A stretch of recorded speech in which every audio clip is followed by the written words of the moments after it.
వాళ్ళేం అక్కడ ammunition అమ్మట్లేదు, AK-47 rifles అమ్మట్లేదు. అక్కడ టెర్రరిస్టులు ఏం కాదు. నీ ఇష్టానుసారంగా వచ్చి నీకు అధికారం ఉంది కదా, నువ్వు ఐఎస్ కదా అని చెప్పేసి రాత్రి నువ్వు డెసిషన్ నువ్వు తీసేయడానికి. Go according to the supreme court's orders, high court directions. Give notice to them, you reupdate them into a better place where there is a good market for them, where they can have 3 days a meal, if not at least 2 days a meal. ఇవన్నీ కూడా ఆలోచించమని చెప్పి నేను తెలియజేస్తా ఉన్నాను అనమాట.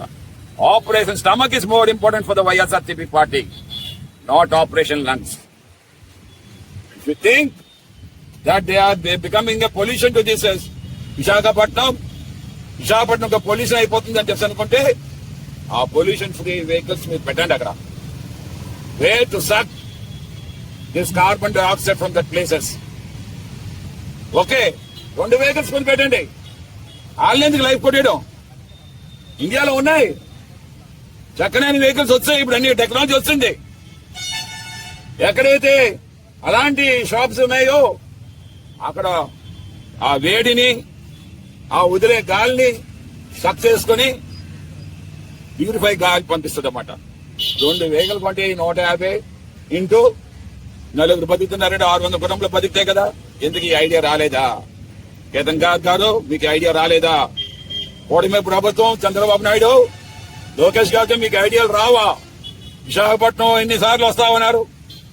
చంద్రబాబు నాయుడు వస్తున్నాడు, immediate గా పవన్ కళ్యాణ్ వస్తున్నాడు, ఇమీడియట్ గా లోకేష్ గారు వస్తున్నారు. ఏమండి ఈ రకంగానా? ప్రతి దగ్గర 1000 మందిని తీస్తాను ఆపరేషన్ లంగ్స్ అని చెప్పి. ఏది మీకు కావాలి? ర్యాంకింగ్లు కావాలా? ర్యాంకింగ్లా వీళ్ళు కడుపు నింపుతాయి.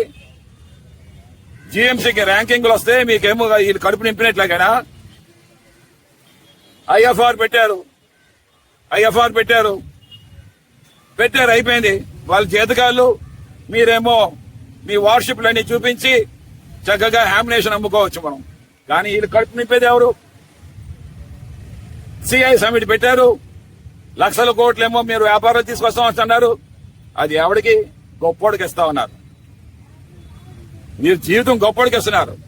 బాబాసాహెబ్ అంబేద్కర్ అని చెప్పారు, every pie we have to spend with utmost care because it belongs to the poor people. ప్రతి పైసా కూడా బడ్జెట్ లో ఉండేది పేదవాడు చెందేది నాయకుడా, పేదవాడు చేరది నాయకుడా? ఇదే కావాలి. ఆ పేదవాడు డబ్బు తీసుకుని వెళ్ళి నువ్వేమో గొప్పోడే పెడుతున్నావు, దానికేమో ఆనందపడిపోతా ఉన్నావు. వీరికి సమన్యాయం చేయు, వాళ్ళకి న్యాయం చేయు.